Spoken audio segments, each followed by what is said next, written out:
tots vosaltres, la Madre Verónica.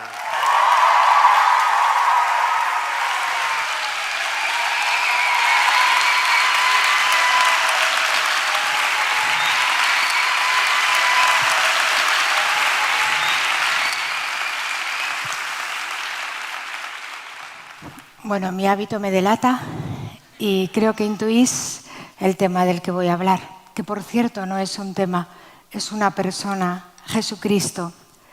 Él es la vida de mi vida, Él es el sentido de mi vida. Jesucristo, mi inseparable vivir. Nuestro Juan Pablo II decía, dime quién es tu amor y te diré quién eres tú. ¿Te has enamorado alguna vez? Pues me vas a entender muy fácil. El enamoramiento no es algo que se decide, es un vuelco del corazón, sucede, acontece casi sin decidirlo. Algo así como le sucedió a los discípulos al escuchar el impacto de la voz del Maestro, sígueme. Fueron, vieron y se quedaron con él aquel día. Mi testimonio, Cristo conquistó mi corazón, me enamoró su amor humano divino. Cuando comprendí que Dios existía, no pude hacer otra cosa más que vivir para Él. Mi vocación religiosa data de la misma hora que mi fe. Este es mi testimonio expresado tan bellamente por Carlos de Foucauld, que acaba de ser canonizado. Pero no se trata de convencer a nadie de la fe. Recuerdo una frase que leí en Lourdes que me hizo sonreír. Bernadette, cuando el abad de Fontenot la interrogaba con insistencia y desconfianza, ella le respondió, yo no estoy encargada de hacéroslo creer, estoy encargada de decirlo. No le obligo a creerme, solo puedo responder diciendo lo que he visto y oído. Por tanto, yo doy mi testimonio, no estoy encargada de hacer creer, pero atención, porque os quiero.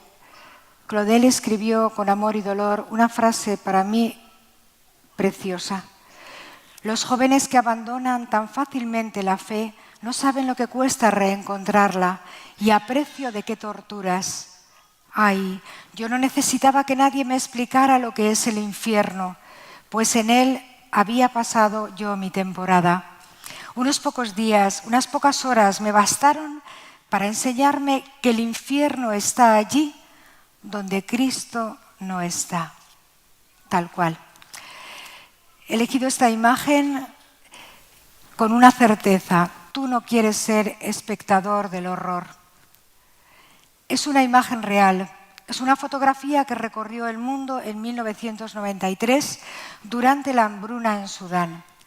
El fotógrafo era Carter, que como sabéis ganó el premio Pulitzer en el 94. La fotografía muestra a una niña desnutrida y muriendo de hambre y a pocos metros un buitre esperando que muera para devorarla. El buitre solo espera que muera para devorarla. Carter había nacido en Sudáfrica y su manera de luchar contra el racismo fue dedicarse a la fotografía, así haciendo la mejor foto posible, la que tuviera más impacto, una foto potente, le ayudaría en su carrera, pero también despertaría compasión. Todos los días iba Carter con sus 3 amigos, bien temprano, con cámara en mano, en medio de conflictos y masacres, exponiéndose a peligros extraordinarios. Dormían poco y consumían drogas. Pasaban sus días en un estado de anestesia para poder hacer fotografías en tanto sufrimiento. Resguardados también detrás del objetivo de la cámara, que puede funcionar hasta cierto punto como una coraza emocional, que te protege del miedo y del horror. La verdad, no sé por qué, pero somos expertos en desarrollar técnicas que nos permitan mantenernos alejados del verdadero dolor. Se utilizan esos cristales dobles ahora que protegen para que la realidad no hiera tanto, impiden el paso del frío, de los ruidos, todo aplacado y acolchado. Vemos a los que sufren moverse, agitarse, gritar en la pantalla, pero su grito nos llega desde muy lejos. Carter vio en Sudán a esta niña Y como buen profesional tomó su cámara con rapidez y esperó unos 20 minutos para hacer esta fotografía. Pero dicen que después se sentó debajo de un árbol, rezó a Dios y lloró. Cuando le entregaron el premio Pulitzer tuvo un éxito inmenso, recibió multitud de aplausos, ovaciones, pero también provocó críticas feroces por haber abandonado a la niña. Fuera donde fuera, escuchaba siempre la misma pregunta que le entristecía enormemente. ¿Y después de espantar el buitre, ayudaste a la niña? ¿Qué fue de aquella niña? El fotógrafo en una entrevista en televisión se justificó así. En la foto ven a esa niña, pero si hubiera ampliado el objetivo de mi cámara, habrían aparecido cientos y cientos de niños en la misma situación, agonizando en campos de muerte. En ese momento, y viendo lo que veía, pensé que no conseguía nada ayudando tan solo a una. Por tanto, decidí no intervenir y me marché sin hacer nada. Más tarde dejó ver su profundo dolor y declaró: es la foto más importante de mi carrera, ciertamente, pero no estoy nada orgulloso de ella, la odio, no quiero ni verla. Todavía estoy arrepentido de no haber ayudado a la niña. Pero lo más incomprensible es el revuelo que se levantó entre los, como llama el Papa Benedicto, espectadores del horror, evitadores del horror, que se dedicaron a analizar y a disputar acerca de la vida de Carter, de su fotografía famosa, tales como: ¿es suficiente presentar una foto para concienciar a la sociedad mientras te marchas sin hacer nada? Otros: ¿valdría la pena ayudar a uno aunque no puedas llegar a más? ¿Acaso no recibía ya ayuda de la ONU porque parece que tiene en el bracito una pulserita de acreditación? A lo mejor el buitre simplemente estaba buscando un estercolero y ya está. Se parlotea de los temas más terribles, pero ¿quién reacciona poniéndose en camino? ¿A quién le toca la vida? ¿Quién derrama una sola lágrima por los que sufren de verdad? Aunque parece que el hombre no puede del todo blindarse, el corazón está bien hecho. Carter se suicidó, tenía 33 años y dejó una nota escrita fuerte: realmente lo siento. El dolor de la vida anula la alegría hasta el punto de que deja de existir. Estoy atormentado por los vívidos recuerdos de los asesinatos, por los cadáveres, la ira y el dolor, por los niños hambrientos o heridos.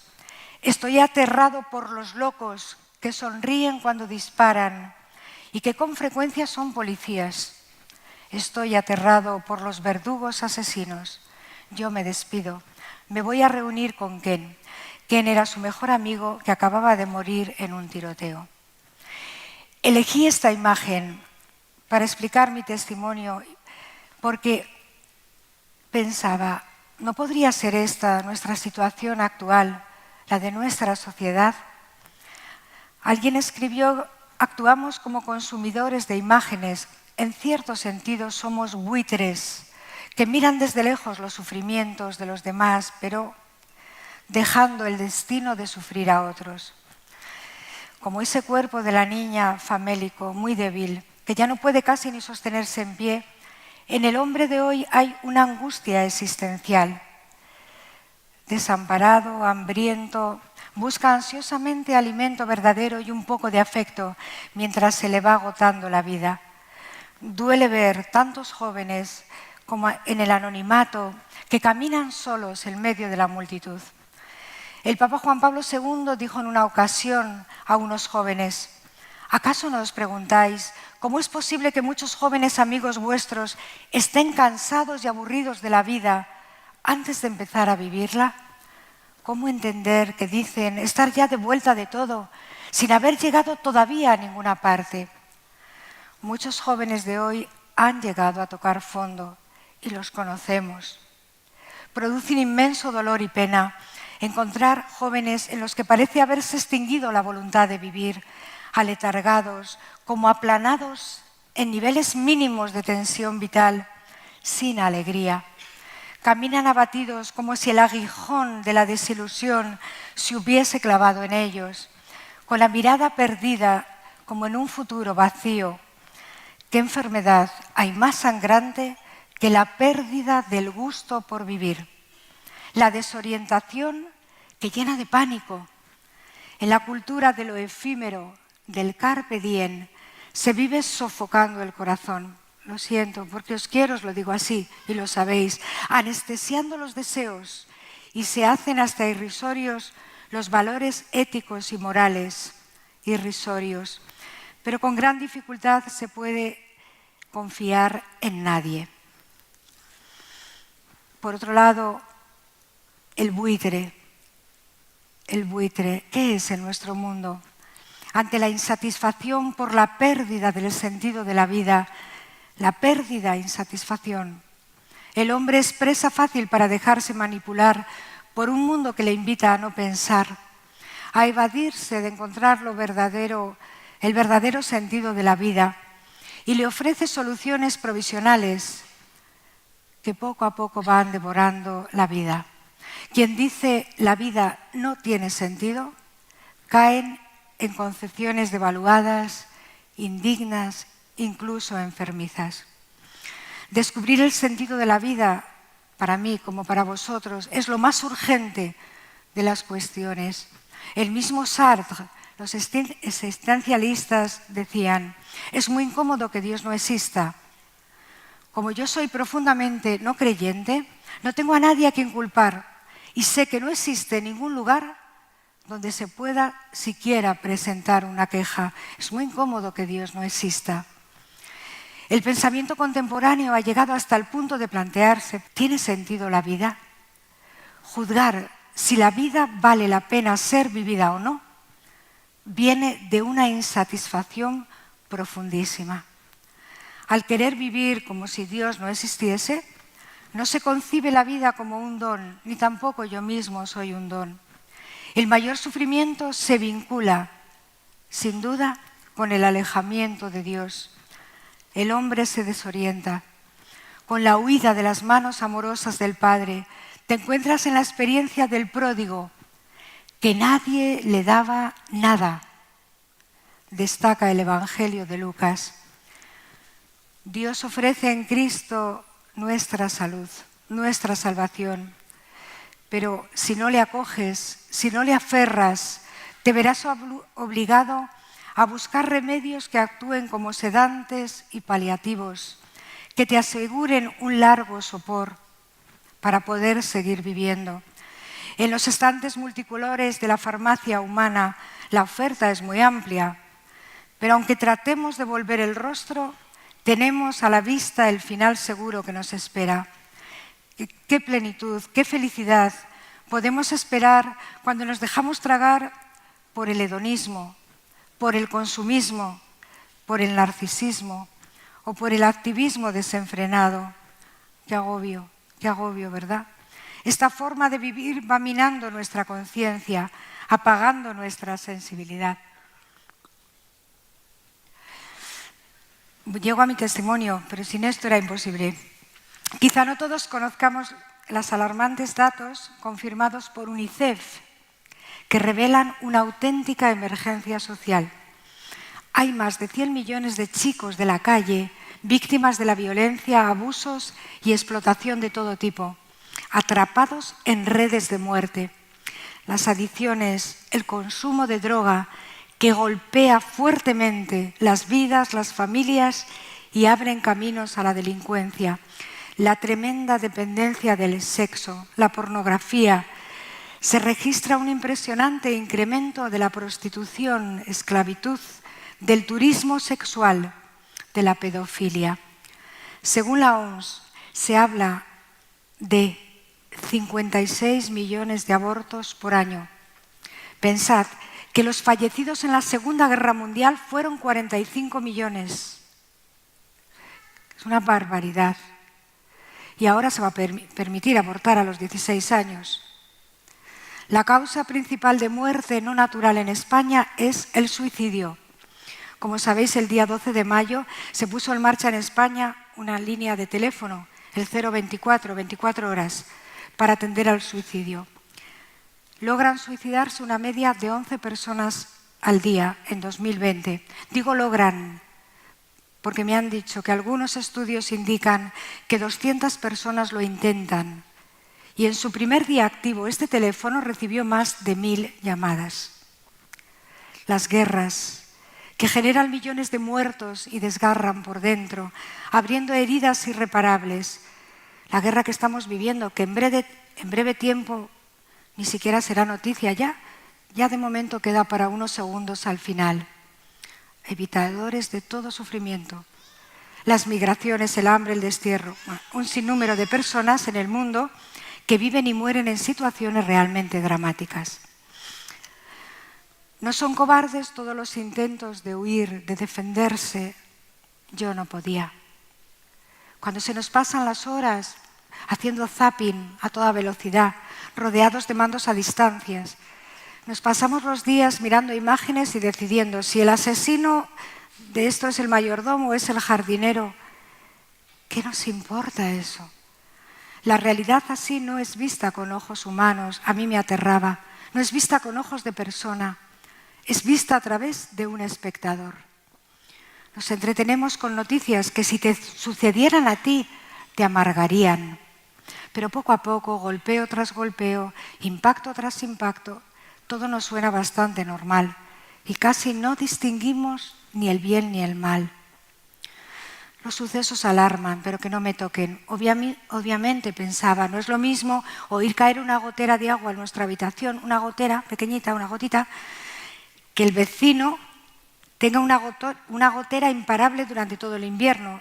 Tu gotita de agua, que no te afecta para nada, te parece un diluvio. Y que el vecino se esté ahogando nos tiene sin cuidado. Solo existe mi gota y mi gotera en mi habitación. ¿Podemos quedar indiferentes ante el grito que sube desde el corazón del hombre? Yo me desgarraba.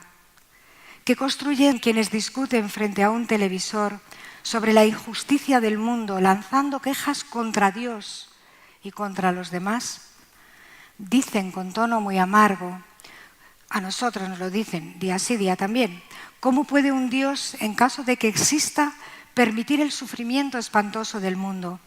En un mundo con tanto sufrimiento no se puede hablar seriamente de un Dios que nos ama, sino más bien de un Dios que nos ha abandonado. Sentencia. Lo curioso es que esta pregunta es lanzada por aquellos que ven el sufrimiento desde la comodidad de un buen sofá en una casa del primer mundo y así creen haber cumplido con su obligación. Me desgarraba, repito esta palabra. La verdad es que a mí no me nace jamás preguntarme dónde está Dios. Más bien pensaba desde muy pequeña, ¿no será Dios quien debería preguntar al hombre, ¿dónde estás? ¿Qué estás haciendo? ¿Dónde está tu corazón? Porque tú no estás conmigo. Lo que me parece casi increíble es que un hombre pueda ser tan violento y feroz contra otro hombre. Se da tan poco valor a una vida. Y poco a poco he ido comprendiendo que la criatura que destierra a Dios de su vida tampoco reconoce la dignidad de sus hermanos. Separado de Dios, atenta contra sí mismo y se hace violento con los otros. Qué misterio la libertad. En una misma realidad, el hombre es capaz de decidir morir matando o vivir dando vida. Recuerdo una pelea en una discoteca, para mí, un momento, como delante de mí un joven llamaba a otro joven y por la espalda, al volverse, le clavó un cascote de cristal de Coca-Cola en el ojo. Yo me quedé petrificada y dije, yo no quiero vivir si esto es la vida. ¿Hasta dónde podemos llegar? Con estas mismas manos yo puedo abrazar, yo puedo bendecir, yo puedo animar y alentar. O también estas manos pueden pegar violentamente, asfixiar o avasallar a otros. Por eso, cuando vi que en este mundo también había quienes hacían suyo el grito dolorido que expresó Juan Pablo II llorando en el campo de concentración de Auschwitz, por amor de Dios y de los hombres, Elevo una vez más mi grito desolado, que jamás se repita en ningún rincón de la tierra, que jamás se repita. Ahí comienza mi historia de seguimiento. Y cuando me preguntan, puedo decir que no es un momento que Dios llama, no es un momento puntual ni un rayo de luz así aplastante que te cae. De nuevo me sirvo de palabras de Juan Pablo II para expresar como yo no sabría hacerlo. En los planes de Dios nada es casual. Lo que puedo afirmar es que la tragedia de la guerra, con sus atrocidades, dio un tinte particular al proceso de maduración de mi opción de por vida. En el contexto del gran mal de la guerra, en mi vida personal, todo me llevaba hacia el bien, que era la vocación a la que Dios me llamaba. Un día percibí con mucha claridad: el Señor quiere que yo sea sacerdote. También en mi vida fue el mundo que veía entre los jóvenes de la noche. Me hirió y me marcó profundamente. Cuando percibía el SOS de los jóvenes, yo no podía permanecer sorda a ese grito que ni siquiera lanzaban en voz alta, pero que era visible porque lo llevaban tatuado en el rostro. Me moría de pena. Todo iba confluyendo en mi vida como una punta de flecha hacia una vocación. Por ellos me consagro, para que tengan vida. Fueron los gritos en la noche, la desesperanza, la rabia, el vacío, la violencia, el descarrío, pero a la vez vi la inmensa sed de amor en cada uno de nosotros. Allí, justamente, en la profundidad de las tinieblas, en las periferias existenciales, el grito de la sed de Dios se escuchaba en el hombre. Me pareció ver cómo el corazón del hombre se hacía mendigo de Cristo y Cristo mendigo del corazón del hombre. Yo percibía, allí me lo encontré, en el sufrimiento de los jóvenes que estaban destrozados. Él estaba allí, en medio de ellos. Este grito de auxilio era al mismo tiempo un grito de amor. Tengo sed. El grito del hombre Dios, que hoy sigue recorriendo los desiertos del mundo, las periferias existenciales de Occidente, gritando: tengo sed. El abismo del hombre, vi cómo gritaba el abismo de Dios. Cristo y el hombre, el mismo grito, la misma sed, el mismo dolor, la misma esperanza, el mismo deseo de ser una sola vida. Es el grito de un Dios crucificado que me traspasó. Un Dios crucificado que padeció la muerte para darnos su vida, la angustia para darnos la paz, que cargó sobre sí no solo nuestras heridas, sino a nosotros mismos para llenarnos de un amor sin límites. En la realidad que tenía delante, Dios me salía al encuentro. Se levantaba en mi interior la voz de Dios que me urgía a preguntarme: ¿y yo qué puedo hacer, Señor? O mejor, Señor, ¿tú qué quieres de mí? Él me llamaba a ponerme en camino. La sed de Cristo unía mi vida, ahora herida por su misma sed, a toda la humanidad sufriente. Yo quería gritar a cada uno: tú no eres indiferente para mí, tu vida no me es indiferente, yo te quiero. Comprendí que solo el amor, la revolución del amor de Dios en los suyos, puede arrancar de la soledad infernal que veía en aquellos desiertos y hacer germinar la alegría de vivir y encontrar horizontes entre cielo y tierra. Mi familia recuerda que yo desde pequeña no podía ver imágenes de sufrimiento, que cuando en la televisión salían arremetía contra la tele y decía: déjala, ¿por qué la pegas? Llama a tu madre, corre. Me parecía que no existía la pantalla. No podía soportar, no comprendía que la gente no se quisiese, ¿no? El mundo en el que yo me movía, a mí me trataba de convencer desde muy pronto que tenía que ser el centro del universo. Así fue educada. Servirme de todo y de todos para mi propósito. Ahora lo importante es que tú crezcas, tu realización personal, con un futuro prometedor. Y yo, muy pequeña, miraba el mundo que me rodeaba y todo ese afán loco que observaba a mi alrededor Y me parecía un sinsentido, un vacío y un absurdo. Las calles atestadas de personas, sí, corrían. Mis compañeros obsesionados por los exámenes. La televisión con los anuncios de siempre. Y las series estilo Dallas, soy viejita, pero los que saben, que querían convencerte de que lo único que importa en la vida es el dinero, el éxito, el poder y el placer.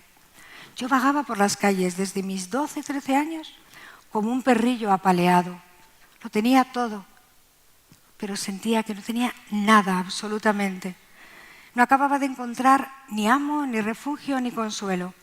Me encontraba en una sociedad que tenía mucho miedo a la muerte, pero a la vez más miedo todavía a vivir.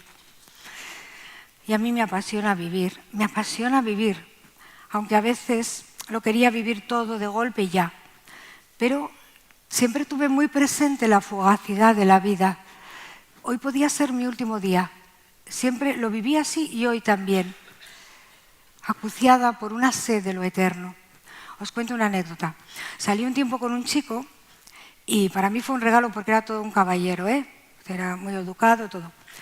Yo le desahogaba mis dudas, ¿no? Pero no me entendía mucho, esa es la verdad. Y él me repetía lo mismo que mis padres y que todo el mundo. Eres insaciable, siempre estás inquieta, pides a la vida lo que no te puede dar, confórmate, la vida es esto. Me acuerdo que un día íbamos en su coche descapotable y mirándole fija le solté, es que tú te vas a morir. Y él me contestó, y tú también, qué rara eres, me dijo. Pues es que yo deseo un amor que no muera. Y me dice, ese solo es Dios. Ciertamente lo dijo para acabar cuanto antes con el tema, porque supuestamente no éramos creyentes, en la práctica. Pero a mí aquella respuesta, ese solo es Dios, me caló hasta lo hondo. Y pensé, ¿quién no desea un amor para siempre, del que no te pueda separar ni la muerte? ¿Quién no desea a Dios? Aunque no es fácil desear en grande, jóvenes, y eso es antes y ahora, pero también antes. Porque chocas con una realidad que te muestra que todo se acaba, que la vida tiene punto final y ya está. A mí me tocó vivir el inicio del boom de la droga. Una generación víctima de la droga. Nadie te decía las consecuencias, solo que con ello flipabas. Gran parte de mis amigas cayeron en esta terrible trampa y murieron. Y les llevó a hacer cosas que jamás hubiesen deseado hacer, ni tampoco morir con 30, 33 años. He escuchado el llanto sin respuesta ahí, precisamente de jóvenes bellísimos reducidos a muertos en vida. Es que es imposible para mí olvidar ese impacto que me llevó a tomar el camino de la vocación a mis 17 años. No se podían sostener una alfombra humana de sinsentido, de sufrimiento y de soledad. Recuerdo acostarme llorando, sí, aparentemente es que lo tenía todo, pero y qué alegre, que yo sentía una tristeza hondísima. Me venían estas imágenes, ¿no? Por ejemplo, una noche un chico había estado con una de mis amigas, mi mejor amiga, y le escuché decir, he estado con la del jersey rojo, guay. Hablaba de mi amiga del alma, a la que yo quería tanto, y para él no tenía ni nombre. Me venían las grandes pintadas de las paredes. La droga mata lentamente, es igual, no tenemos prisa. A pesar de vuestra indiferencia, existimos.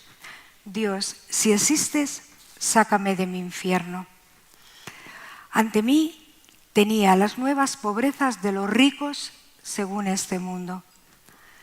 Hallo a los ricos mucho más pobres de lo que la gente se imagina, exclamaba Madre Teresa, que vivía con los más pobres entre los pobres, los más pobres los ricos.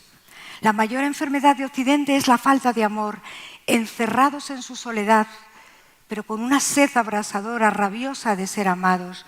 Los ricos se defienden y no se dejan ayudar. Hay un hambre de pan, pero hay un hambre aún mayor de amor, un hambre de Dios, de fraternidad. Podíamos tener una casa la última, pero sentirnos solos, sin familia y sin hogar. Otros aparentan ser libres, pero se sentían prisioneros. Muchos van vestidos de marca, era mi mundo, impecables, pero se sienten despojados de su dignidad, de su valía, no se quieren nada. En sus rostros llevan inscrito el dolor de la insatisfacción, del desarraigo, del vagar sin rumbo. Y yo veía como en el mundo de la noche lo peor es que no tienes puntos de referencia, no hay maestros de vida de los que tanto necesitamos. Como el Papa Francisco exclama, huérfanos de caminos seguros que recorrer, huérfanos de maestros a quienes seguir. Esto es lo peor de lo peor, la mayor pobreza, porque nuestra sed más honda busca rabiosamente respuesta. El hombre no solo tiene sed de Dios, es sed de Dios, es sed de Dios. Y la sed de Dios solo la calma Dios. Este era el mundo de la noche que conocí. Por otro lado, iba a un cole de monjas. Entonces, era terrible porque los viernes nos ponían todo foto de este tipo, de misioneras, de misioneros que estaban en países con muchísimo sufrimiento. Y un mes de mayo nos pusieron a la Madre Teresa de Calcuta, que aún vivía. Tan pequeña, la vi, era como hogar, cobijo, una luz maternal de esperanza. Y se me pasaban las imágenes de una alfombra humana tirados por tierra y estas imágenes, ¿no? Veía en ella el amor derramado uno a uno, cómo tomaba entre sus brazos los cuerpos quebrantados, ¿no? Los estrechaba contra sí como queriéndolos arrancar de su dolor. Y me fascinó que ella escuchaba el grito «Tengo sed» de Jesús, que la llamaba a abrazar y servirle a Él mismo, pero se le presentaba oculto bajo el rostro doloroso de los más pobres entre los pobres. Jesús le repetía «Tengo sed». Cuando yo veía vivir a la Madre Teresa y a otros cristianos, pensaba qué belleza, qué dignidad, qué ternura, qué amor puro. Y me daba cuenta de que el sufrimiento y el amor son inseparables. Quien ama sufre aún más, desea dar la vida por la persona a la que ama. ¿Dónde existe una fecundidad verdaderamente sin dolor? Viendo a los cristianos vivir, también a mis padres, yo dije, me apunto a esta misión de por vida. Esto es lo que busco, esto es lo que quiero desde lo más profundo del corazón, como exclamó el pobre Francisco de Asís. Pero me daba cuenta que viéndolo y fascinándome me podía quedar en aplaudir a los maestros de vida. Y empezó a pasar que aquellos viernes que los llamábamos monjiles y que tratábamos de escaquearnos como podíamos, era lo más deseado para mí de la semana, más que el fin de semana. Porque se me iba grabando en mi interior la certeza de que el amor sigue siendo posible, que es más fuerte que la muerte, que hace posible lo imposible. Creí en el amor, en medio de todo este mundo, porque Dios es amor y su amor está en nosotros, ha sido derramado en nuestros corazones por el Espíritu Santo que nos habita. Aunque la batalla no fue fácil, porque yo, teniendo raíces cristianas, debía ver que Dios no era un límite a mi libertad. Porque parece que cuando te hablan de Dios es como el aguafiestas, ¿no? Y aunque mi mayor deseo era la libertad, te mueves entre Dios y el mundo con muchísima rebeldía. Y no, por ahí no. Veía la iglesia, como hoy voy a muchos jóvenes, como un lugar de prohibiciones, fundamentalista, intolerante, inflexible, en definitiva, un aguafiestas. Y es verdad, la iglesia prohíbe porque es madre y te ama. ¿Comprender eso? Quien te ama te dirá atención y nos quiere libres y felices. El Maestro dijo, solo la verdad os hará libres. Y todos nosotros somos unos inquietos buscadores de la verdad. El hombre de hoy ha comenzado a sentir ira frente a la verdad. ¿Te asusta esta frase? La pronunció Benedicto XVI en Madrid. Tenemos ira a la verdad. No había nada que me agobiara más a la vez que veía a Dios como un obstáculo a mi libertad, porque que me hablaran del famoso relativismo, que en las clases de filosofía era como el no va más, ¿no? El todo vale si te conviene, todo es relativo. Algunos decían que incluso la fe era un objeto de consumo más. Hay que ser tolerante, la religión no es ni verdadera ni falsa, sencillamente es útil. Para algunos les da tranquilidad. A quien les sea útil profesar un credo, que lo profese. ¿Quieres ser creyente? Pues sé creyente, así hablábamos. Y si no eres creyente, pues muy bien, no lo seas, y punto, tú mismo. Cuando todo vale, yo me sentía en un mundo de un egoísmo atroz y ante solo buscas tu bienestar particular. Perdonadme, he visto a jóvenes llorar, porque no me he dedicado a otra cosa más que hablar con jóvenes, diciendo, no hay nada peor que me digan, eres libre, puedes hacer con tu vida lo que quieras. No es verdad, madre, dicen muchos. Sería lo mismo que si me dijeran, soy libre para elegir destruirme, no tener libertad, robadme la vida abiertamente. El veneno, me decía un joven, lo puede tragar un cuerpo, claro que lo puede tragar, pero ¿a qué precio? Si veo a alguien que amo que va a beber cicuta en vez de zumo de naranja, no puedo ser tolerante con la discusión de si es bueno, si te va a sentar bien o mal. Le diré, si amo a esa persona, no bebas cicuta, primero por las buenas. Y si es necesario, pegas un manotazo al vaso para que se salve de una intoxicación. El amor exige que no todo se permita. Esta es la pena que vemos como límite lo que es amor a nuestra libertad verdadera, que tenemos que aprender y madurar. Nos asusta muchísimo no saber la verdad, pero a la vez no la queremos saber, ¿no?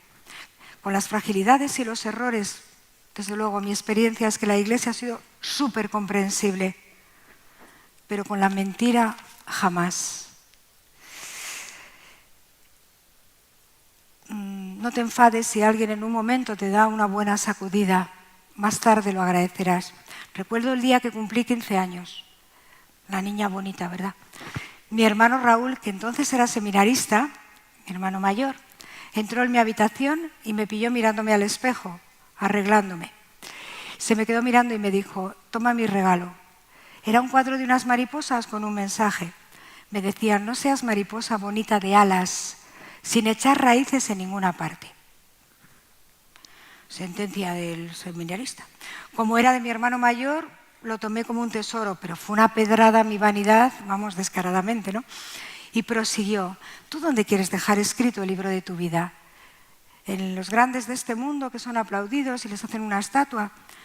¿O en el libro de la vida, en el libro de los vivos? Como comprenderéis, en esta etapa, que estaba bastante insoportable, mis padres me dejaron por imposible, pero yo veía sus manos juntas, no me dijeron más, no me prohibían nada, y sus oraciones, estoy segura, me ganaron nuevamente para Cristo. Un hecho decisivo, y cómo nació mi nombre en la vida consagrada, Verónica. Antes me llamaba María José. Bueno, un hecho marcó indeleblemente mi retorno a la Iglesia. Me fui de casa en un golpe de rebeldía, aterricé en Burdeos. Buscábamos un alojamiento para dormir, pero tenía que ser muy baratito, no teníamos dinero. A medianoche, una joven, con la cara llena de sangre, pedía auxilio, la habían pegado. Nadie me quiere, sollozaba. Mi vida es un infierno, no tengo a nadie.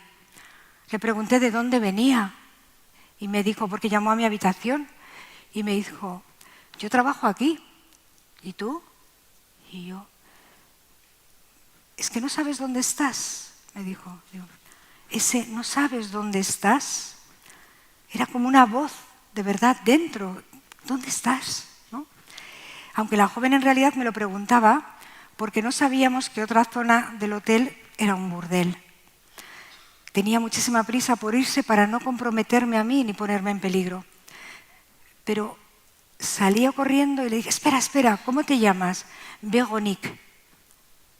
Aquella voz se grabó en mis entrañas y dije yo, este es mi nombre. Digo, ¿qué tontería estás diciendo? Tú no te llamas Véronique, te llamas María José, con todas las letras.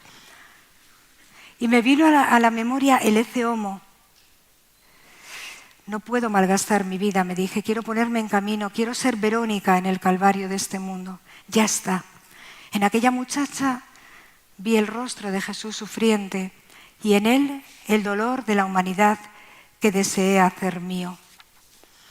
La sed de amor me devolvía a la fuente, ¿no? Pero no podía olvidarme de mis amigos que estaban muriendo de sed y me urgía volver al desierto de la noche, no salir y escapar, para decirles que había encontrado la fuente de la vida. Pero ¿cómo convencerles de que la fuente los esperaba también a ellos? De vuelta pensé en el dolor de Cristo. Lo verdaderamente dramático y doloroso para ti, Señor, es que el sediento, teniendo delante la fuente, se niegue a beber y muera de sed. Me fui a la universidad, me acabo el tiempo, 3 minutos, a la universidad. Es que tengo tantas cosas que contaros, llevo tanto tiempo esperando veros. Y en la universidad, nada, me sentía como, ¿tú qué haces aquí? Como está el mundo, ¿tú qué haces aquí estudiando? ¿No? Me habían repetido que en la vida pues, había que luchar por lo que deseas y que... Pero yo no podía dedicar a sacar un currículum en un futuro que al final, digo, es para lo que sirves, pero no quién eres, ¿no? El currículum... Te preparan para hacerte fuerte, tienes que triunfar, no puedes fracasar, estás obligado a dar la talla, el éxito, y si no, te quedas fuera de juego, ¿no? Máster tras máster. Pero yo había conocido la iglesia ya en un grupo pequeño de cristianos y yo me había sentido amada tal y como estaba. No se me pidieron ningún currículum, era yo. Y eso es la experiencia más grande que se puede tener, ser amada en tu fragilidad, ser amada como estás, ¿no? Solo duré 3 meses en la universidad y se me hicieron largos, ¿eh? En enero desaparecí. Bueno, eso fue, pero ¿dónde está? ¿Esta no vuelve? Decían la gente, no dije nada a nadie. Parece que no, dicen que se ha ido a un monasterio y de clausura. ¿Pero qué me estás contando? Será una broma. A esta mujer se le debe haber ido la olla, que esa frase ya era de antes, ¿eh? No se me fue la olla, se me fue el corazón. Y en lo más hondo de mí la voz de la verdad me guiaba. ¿De qué te sirve ganar el mundo entero si pierdes tu vida y la de otros? Bueno, cuando entré al monasterio con mis 18 años, tantos me decían, te entierras en vida. Muchos me sepultaron. Hubo hasta apuestas de que no duraría más de 15 días. Incluso mi hermano el cura en la homilía dijo, con la misma alegría que la traemos, vendremos a por ella. Pero había una fuerza, un huracán, ¿no? Después de 38 años en el monasterio, ahora somos un instituto nuevo, pero solo puedo decir, jamás me arrepentiré de haberme entregado al amor. Palabras de Santa Teresita, que murió con 24. Para los que se me van a distraer calculando, tengo 56, ¿eh? Y ahora, párate, vamos a pararnos, ¿no? El resucitado viene hacia nosotros ahora en esta adoración. No busquéis al vivo entre los muertos, ha resucitado. Hay un gran peligro. Creo en esto, pero no arriesgar. La fe como el amor te pone ante una elección libre. Requiere una apuesta a fondo perdido, un acoger y estrechar el don. No basta con desear, hay que elegir, hay que preferir, como ocurre en el amor, ¿no? Entonces hay un antes y un después. Miles de testimonios. Cuando se abraza la fe, el corazón de Cristo comienza a latir en el tuyo, a ver en el tuyo, a sentir en el tuyo. Es como una transfusión de sangre, un trasplante de corazón.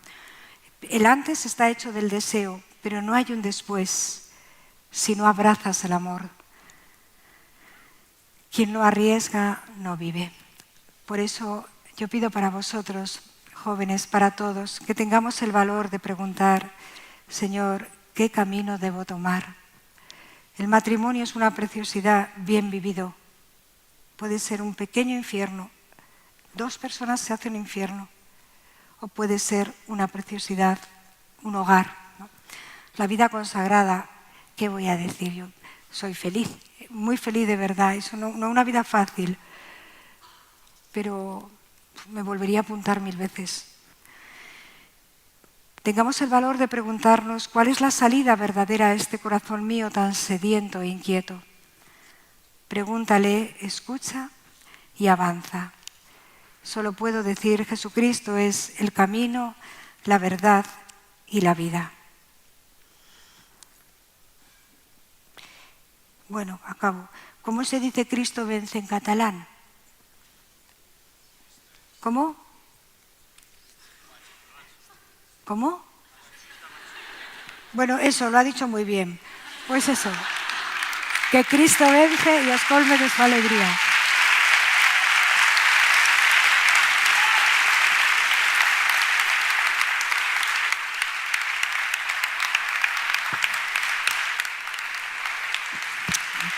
Paz por nosotras.